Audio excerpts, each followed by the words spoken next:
السلام علیکم ورحمۃ اللہ وبرکاتہ۔ کیا حال ہے؟ سب ٹھیک ہے؟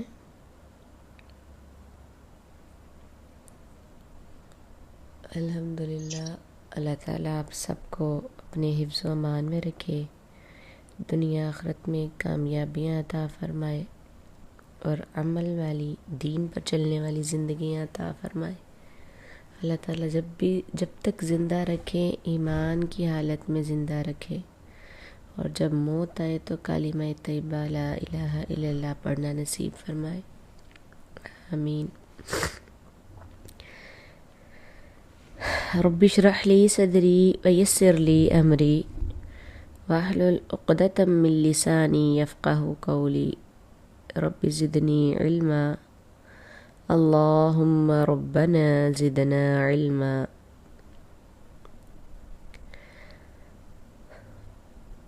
آمین۔ سورہ بقرہ آیت نمبر 172 تا 176۔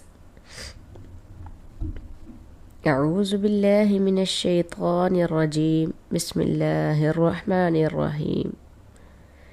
یا ایہا الذین آمنوا کلوا من طیبات ما رزقناکم واشکروا للہ ان کنتم ایاہ تعبدون۔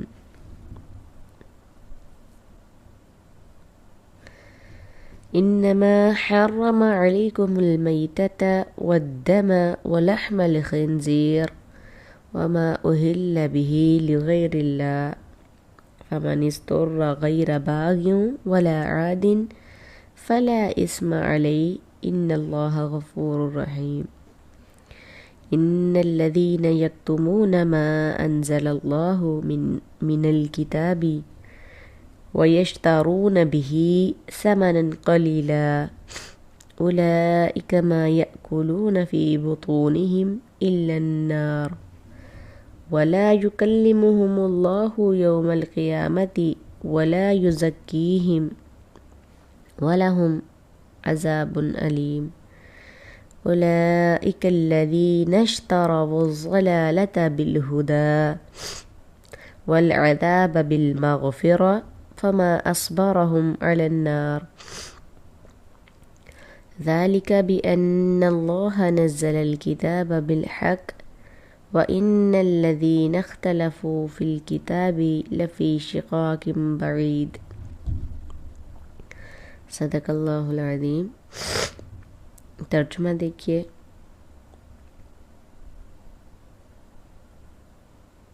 یا ایہا الذین، اے وہ لوگو جو آمنو ایمان لائے ہو، کلو تم کھاؤ، من طیبات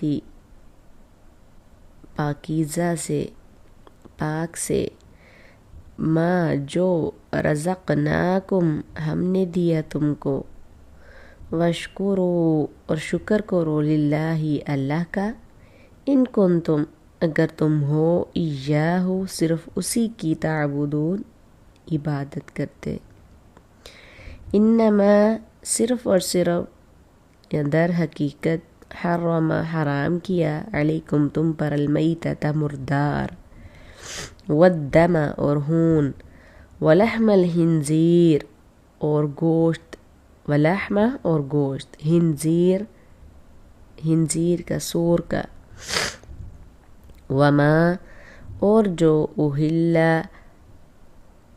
پکارا گیا بھی اس پر، لغیر اللہ اللہ کے سوا کا نام، فمن اضطر پس جو اضطر لاچار ہو جائے، غیر باغ نہ سرکشی کرنے والا ہو، ولا عاد اور نہ حد سے بڑھنے والا ہو، فلا بس نہیں، اسما کوئی گناہ علیہ اس پر، ان اللہ بے شک اللہ تعالی، غفور بخشنے والا، رحیم رحم کرنے والا ہے۔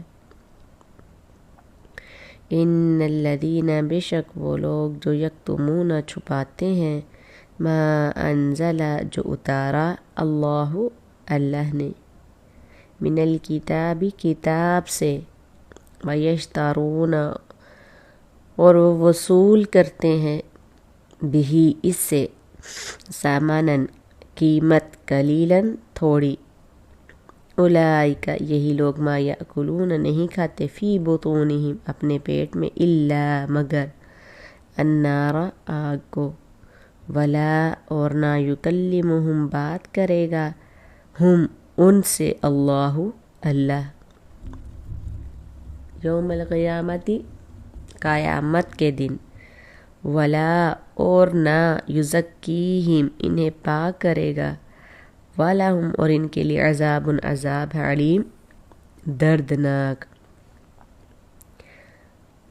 اولئک الذی یہی وہ لوگ ہیں جنہوں نے اشتروا خرید لی مول لی الضلالۃ گمراہی بالہدی ہدایت کے بدلے، والعذاب اور عذاب بالمغفرۃ مغفرت کے بدلے، فما پس کس قدر اصبرہم بہت صبر کرنے والے ہیں وہ علی النار آگ پر،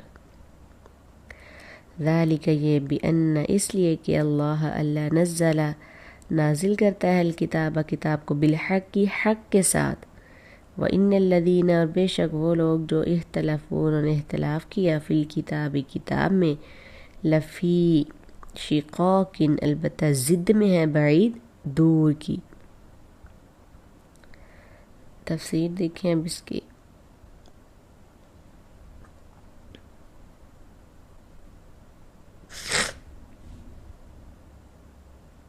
یا ایہا الذین آمنو اے لوگو جو ایمان لائے ہو، کلوا من طیبات کھاؤ پاکیزہ میں سے ما رزقناکم جو رزق دیا ہم نے تم کو،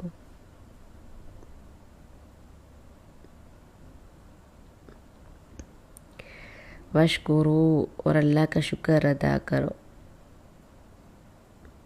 للہ اللہ کا، ان کنتم اگر ہو تم ایاہ خاص اسی کی تعبدون عبادت کرتے، جیسا کہ تمہارا دعویٰ ہے کہ ایاک نستعین ہم مدد مانگتے ہیں، تو ہم دیکھتے ہیں کہ اس سے پہلی آیت جو ہے 168 میں عوام الناس کو خطاب کر کے اللہ تعالیٰ نے فرمایا کہ اے لوگو کھاؤ جو بھی زمین میں ہے، بس شرط کیا ہے؟ شرط یہ ہے کہ حلال ہو، پاک ہو، صاف ہو، عمدہ ہو، اور ساتھ ہی فرمایا اور شیطان کے قدموں کی پیروی نہ کرنا۔ یہاں پر فرمایا اے لوگو جو ایمان لائے ہو کھاؤ ان پاکیزہ چیزوں میں سے جو ہم نے تم کو رزق دی ہیں، تو دونوں جگہ پر حکم کس چیز کا ہے؟ کھانے کا، گویا اللہ کی نعمتیں استعمال کرنے کی دعوت دی جا رہی ہے۔ اب دیکھیے کہ زمین پر اللہ تعالیٰ نے انسانوں کے لیے بے شمار قسم کی چیزیں پیدا کی ہیں، ہر علاقے میں رہنے والوں کے لیے ان کے ذوق اور موسمی ضروریات کے مطابق وہاں پر سبزیاں اور پھل وغیرہ پیدا کیے ہیں، اور ان کی بے شمار جو ہے انواع اور اقسام اور رنگ اور خوشبو اور ذائقے ہیں۔ تو یہ سب کچھ کس نے دیا ہوا ہے؟ کس نے بنایا ہوا ہے؟ اللہ نے۔ کس لیے بنایا؟ اپنی مخلوق کے لیے۔ تو زمین میں جو کچھ ہے سارے کا سارا تمہارے لیے بنایا ہے، اسے استعمال کرو، یہ ہم نے تمہیں دیا ہے، اور اس معاملے میں شیطان کے قدموں کی پیروی نہ کرنا، جیسے کہ آیت 168 میں فرمایا نا شیطان کی قدموں کی پیروی نہ کرنا۔ اس کے قدموں کی پیروی کا کیا مطلب ہے؟ نمبر 1 کہ یہ کہ وہ یہی چاہے گا کہ انسان ایسی چیزیں کھائے جو اللہ تعالیٰ نے اس کے لیے منع کی ہیں یا جس میں اس کا نقصان ہے، کیونکہ وہ دشمن ہے۔ تو دشمن جو ہے وہ سلو پوائزننگ بھی کرتا ہے، دشمن سامنے آ کے مقابلہ بھی کرتا ہے، اور دشمن چھپے وار بھی کرتا ہے۔ تو وہ چونکہ تمہارا دشمن ہے اس لیے تمہیں اس سے بچ کر رہنا ہے اور اس کی پیروی نہیں کرنا۔ تو اشارہ اس بات کی طرف ہے کہ بہت سے ایسے لوگ جو بتوں کے پجاری تھے یا ایسے دین میں انہوں نے طریقے اختیار کر رکھے تھے جو اللہ نے ان کے لیے نہیں اتارے تھے، تو انہوں نے اللہ کی اتاری ہوئی شریعت اپنے ہاتھ میں لے رکھی تھی۔ خود سے ہی حلال حرام کے قاعدے وضع کر رکھے تھے، تو اللہ کی حلال پاک چیزوں کو لوگوں پر حرام کر دیا تھا۔ خاص طور پر مشرکین نے اپنے خیالوں سے، خود ساختہ طریقوں سے اپنے لیے جائز چیزیں بھی حرام کر رکھی تھی۔ مثلا انہوں نے ایک قاعدہ بنا رکھا تھا کہ کچھ جانوروں کو بتوں کے نام پر مقرر کر دینا یا آزاد کر دینا، جس کا نام انہوں نے بحیرہ، صاحبہ اور وسیلہ جو ہے وہ رکھا ہوا تھا، تو انہوں نے ان کو حرام کر رکھا تھا، جس کی تفصیل آگے انشاءاللہ آئے گی۔ تو اللہ تعالیٰ نے فرمایا نہ کوئی بحیرہ مقرر کیا اور نہ، یعنی کہ سورۃ مائدہ آیت نمبر 103 میں اللہ تعالیٰ ارشاد فرماتے ہیں کہ اللہ نے نہ کوئی بحیرہ مقرر کیا ہے، نہ صاحبہ اور نہ وسیلہ اور نہ حام۔ یہ لوگ جنہوں نے کفر کیا یہ اللہ پر جھوٹ کرتے ہیں۔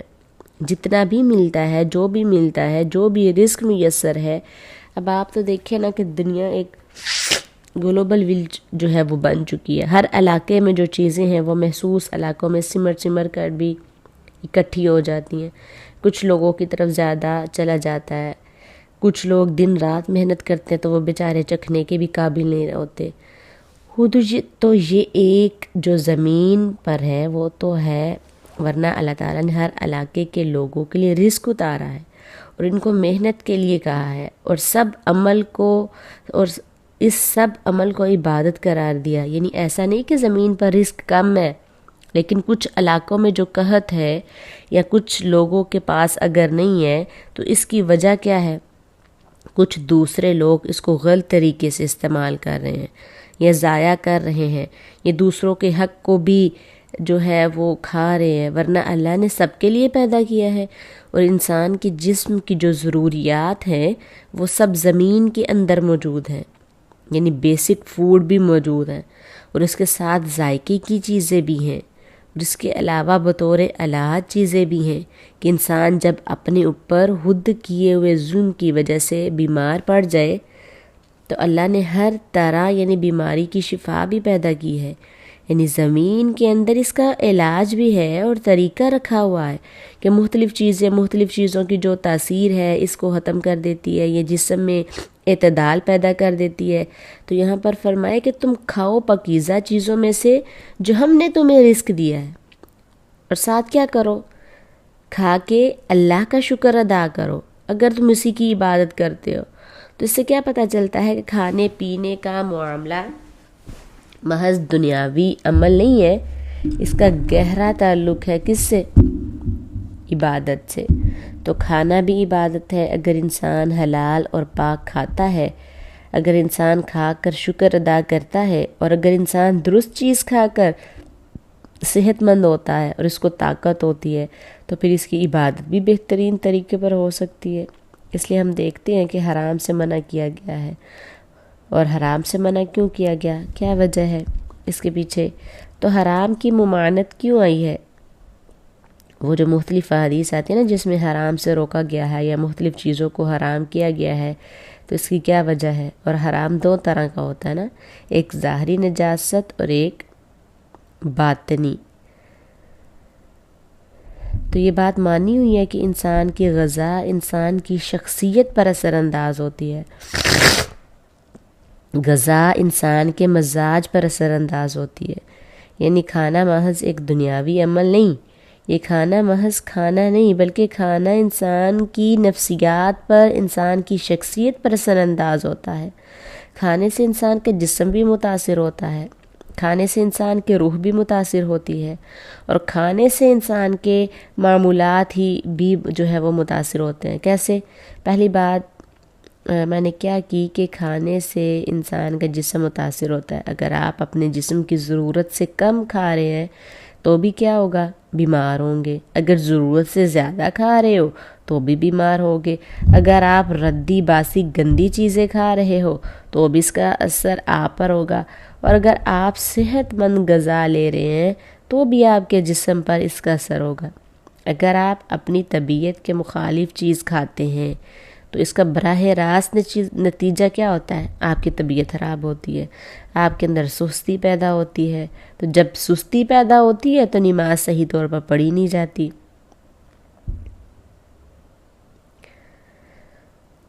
تو خشوع و خضوع جو ہے وہ پیدا ہی نہیں رہتا، نماز میں دھیان ہی نہیں رہتا۔ پھر آپ دیکھیں کہ اگر آپ صحیح غذا نہیں کھا رہے، آپ صحت مند نہیں، تو آپ صحیح طور پر رکوع نہیں کر سکیں گے، سجدہ درست نہیں کر سکیں گے۔ پھر اسی طرح خوشی اور کنسٹرکشن تو بالکل جو ہے وہ نہیں ہوگا۔ پھر اگر پیٹ خراب ہو رہا ہے تو آپ دیکھیں کہ نمازوں کا وقت نکل جائے گا، بعض اوقات آپ ایک یکسوئی آپ میں نہیں رہے گی۔ نماز میں اسی طرح، باقی عبادات میں بھی، یعنی عبادت صرف نماز کا نام نہیں، جیسے پہلے بتایا ہے کہ مثلا کسی انسان کی خدمت کرنا یا کسی انسان کے کام آنا، کسی کی مدد کرنا، یہ بھی تو عبادت ہے۔ تو جب آپ اپنے آپ کو ہی نہیں سنبھال سکتے، آپ کسی اور کو کیا دیکھیں گے؟ انما حرم علیکم، بے شک حرام کیا ہے تم پر، المیتۃ، مردار، جو جانور مر چکے ہیں ان کا گوشت کیا ہے؟ حرام ہے۔ والدم، اور خون، ولحم الخنزیر، اور خنزیر کا گوشت، وما، اور کیا حرام ہے؟ اور جو اہلا، پکارا گیا، بھی اس پر لغیر اللہ، اللہ کے سوا، یعنی جس پر اللہ کے سوا کا نام پکارا گیا وہ بھی کیا ہے ہمارے لیے؟ حرام ہے۔ فمن اضطر، پس جو کوئی مجبور ہو، لاچار ہو، غیر باغن، اور نہ سرکشی کرنے والا ہو، اور ولا عاد، نہ حد سے بڑھنے والا، فلا اسم، پس نہیں کوئی گناہ اس پر، ان اللہ، بے شک اللہ تعالیٰ، غفور، بخشنے والا، رحیم، رحم کرنے والا۔ کس چیز کا کوئی گناہ نہیں؟ اگر کوئی بہت مجبور ہو، اس کے پاس کھانے کے لیے کچھ نہ ہو، اس کی جان جانے کا خدشہ ہو، پھر وہ ان حرام کردہ چیزوں میں سے صرف اتنا سا کھا سکتا ہے جس سے اس کی جان بچ جائے، فل پیٹ بھر کر کھا نہیں سکتا۔ تو اللہ تعالیٰ نے صرف یہ 4 چیزیں حرام کی ہیں، ان کے سوا کچھ حرام نہیں۔ اور دوسری آیت میں اس سے بھی صریح الفاظ میں یہ بات ذکر ہوئی ہے۔ اللہ تعالیٰ فرماتے ہیں سورۃ انعام آیت نمبر 145 میں کہ کہہ دیجیے کہ میں اس وحی میں جو میری طرف کی گئی ہے کسی کھانے والے پر کوئی چیز حرام نہیں پاتا جسے وہ کھائے، سوائے اس کے کہ وہ مردار ہو، یا بہایا ہوا خون ہو، یا خنزیر کا گوشت ہو، کہ بے شک وہ گندگی ہے یا نافرمانی کا باعث ہے، جس پر غیر اللہ کا نام پکارا گیا ہو۔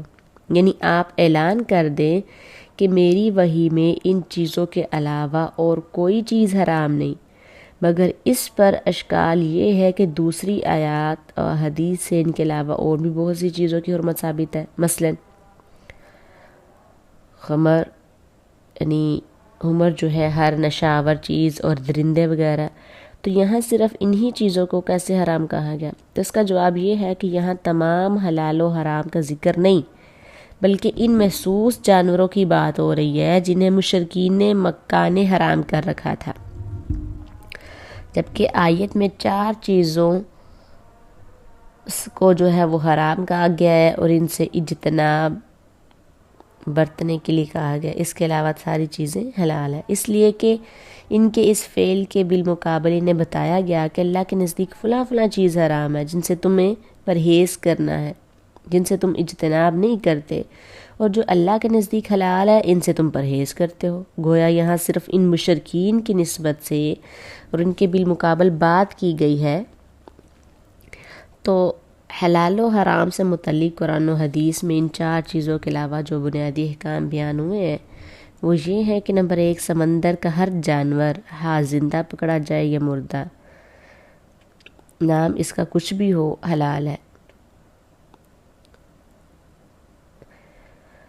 تو مراد اس سے پانی میں رہنے والے وہ جانور جو پانی کے بغیر زندہ نہیں رہ سکتے، ہاں سمندر میں ہوں یا دوسری جگہ پانی میں، یعنی دریا وغیرہ میں۔ تو خشکی کے جانوروں میں سے ہر کچلی والا درندہ اور پنجے سے شکار کرنے والا پرندہ حرام ہے۔ ابن عباس رضی اللہ عنہ بیان کرتے ہیں کہ رسول اللہ صلی اللہ علیہ وسلم ہر کچلی والے جانور اور پنجوں سے شکار کرنے والے پرندوں کے گوشت کو حرام قرار دیا۔ اس کے علاوہ حدیث میں جن جانوروں کو نام لے کر حرام کہا گیا ہے، مثلا گھریلو گدھا یا وہ جانور جنہیں جہاں ملے مار دینے کا حکم ہے، یعنی سانپ، بچھو، چھپکلی، کوا، چیل وغیرہ، تو قرآن و حدیث میں حرام کردہ چیزوں کے علاوہ باقی سب چیزیں حلال ہے۔ ان الذین، بے شک جو لوگ یکتمون چھپاتے ہیں، ما انزل اللہ، جو اللہ تعالیٰ نے نازل کیا، من الکتابی، کتاب سے،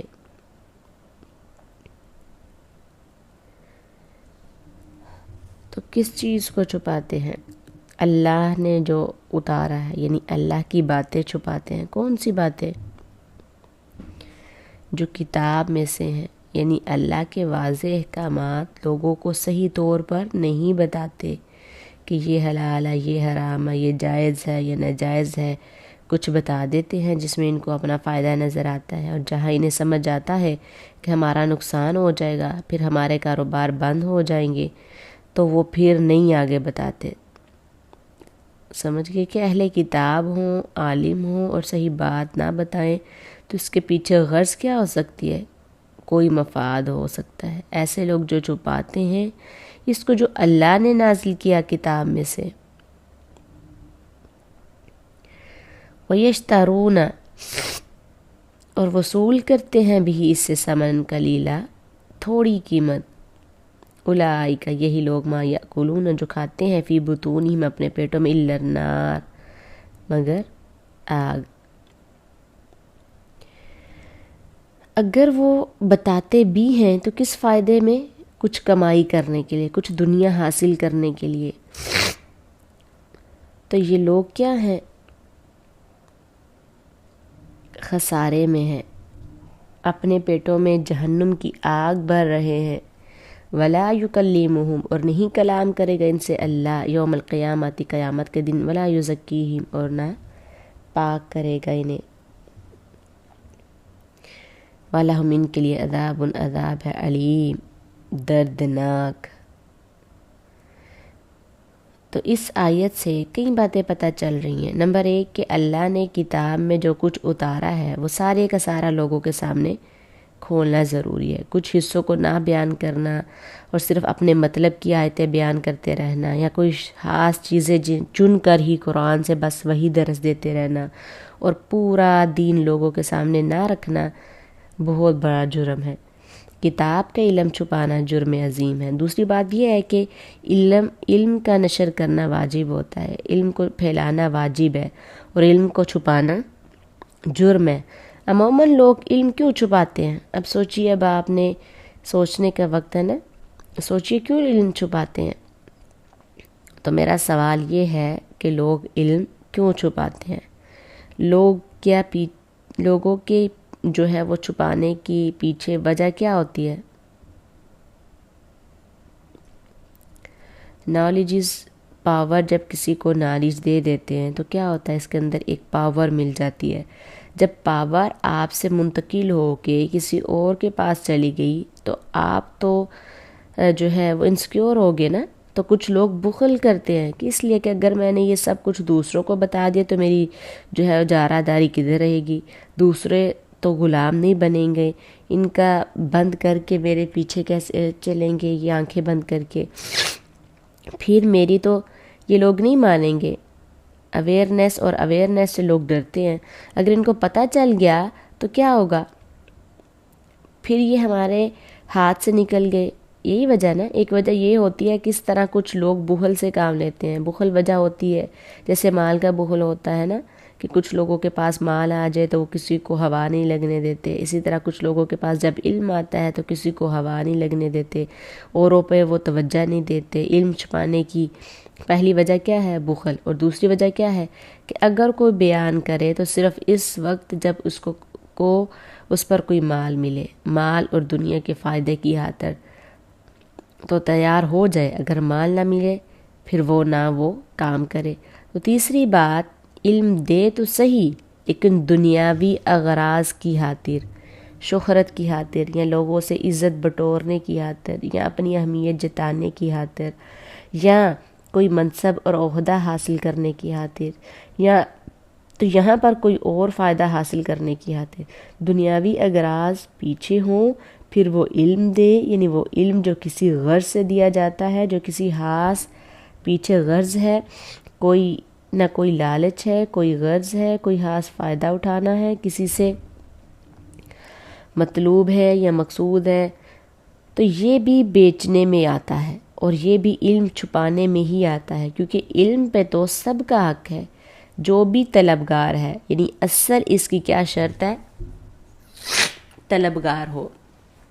آپ یہ نہیں کر سکتے چونکہ آپ غریب ہیں اس لیے میں آپ کو نہیں پڑھا سکی یا فیس نہیں ہے پے کر سکتے آپ، تو ایسا کرنا غلط ہے۔ تو ضرورت ہے اگر ضروریات پوری کرنے کے لیے کچھ حصہ رکھ دیا جائے علم کا، تو اس کو شرط یا لازم نہ کیا جائے، اس میں بھی پھر رخصت رکھی جائے۔ اگر کوئی شخص یہ کہتا ہے میں یہ نہیں دے سکتا، یعنی فیس پے نہیں کر سکتا، اسے مجبور نہ کیا جائے، مانگا نہ جائے، پیچھے نہ پڑا جائے، تو یہ دنیاوی فائدے کی خاطر یا مال کمانے کی خاطر یا کوئی دینی ادارہ اس لیے بنا لے کہ اس سے خوب مال کمائے گا، کہ چلو یہ اچھا بزنس بن گیا، تو یہ بھی اسی میں آتا ہے۔ اور پھر اس کا پتہ کہاں سے چلتا ہے کہ انسان کو جب تک فائدہ ہو کام کرے، جب فائدہ نہ ملے تو چھٹی کر جائے کہ مجھے کیا ملا، مجھے تو کچھ حاصل نہیں ہوا، الٹا مجھے تو اپنی جیب سے دینا پڑ رہا ہے، میں تو یہ نہیں کر سکتا، یا دوسرا کوئی عذر ہو سکتا ہے، کوئی بیماری عذر ہو سکتا ہے، کوئی مجبوری ہو سکتی ہے، یا کچھ ہو سکتا ہے، لیکن یہ عذر نہیں ہے۔ یا پھر فمن اضطر کی حالت ہے، کھانے کا کچھ نہیں ہے اور ضروریات پوری نہیں ہوتی، تو پھر اس صورت میں انسان کو رخصت ہو سکتی ہے۔ ادروائز جس کے پاس بھی علم ہے اس پر لازم ہے کہ وہ اپنے علم سے دوسروں کو فائدہ پہنچائے، کیونکہ علم وہ چیز ہے جو سب سے پہلا حکم ہے، اقرا پڑھو، پہلا کام ہے جو امت مسلمہ کو کرنا ہے۔ اس لیے کہ آپ دیکھیں کہ چند آیتوں کے بعد دوسری دفعہ یہ بات آ رہی ہے کہ جو لوگ علم میں سے چھپاتے ہیں اور اس کے بدلے قیمت لیتے ہیں اور دنیاوی فائدوں کی خاطر دین بیچتے ہیں یا دینی کام کرتے ہیں، وہ اپنے پیٹوں میں آگ بھر رہے ہیں، اور ایسے لوگوں سے اللہ قیامت کے دن کلام نہ کرے گا، کیونکہ ان کی اتنی سخت سزا ہے۔ ایسے لوگوں کی یہ سزا اتنی سخت کیوں ہے جو دنیاوی فائدوں کی خاطر دین کا کام کریں، یہ دنیا کی خاطر دین کے پیچھے جائیں؟ کیوں اتنی سخت سزا ہے؟ اس لیے کہ انہوں نے دوسروں کے حق کے طلب اور رکاوٹ بن گئے، انہوں نے دوسروں کی آخرت برباد کی۔ آپ دیکھیے نا، علم تو ایسی چیز ہے جسے خوب عام کرنا چاہیے، پھیلانا چاہیے، کہ اس کو خوب پھیلائیں، لوگوں کو دیں تاکہ کوئی شخص جہالت کی وجہ سے مصیبت میں نہ پڑے۔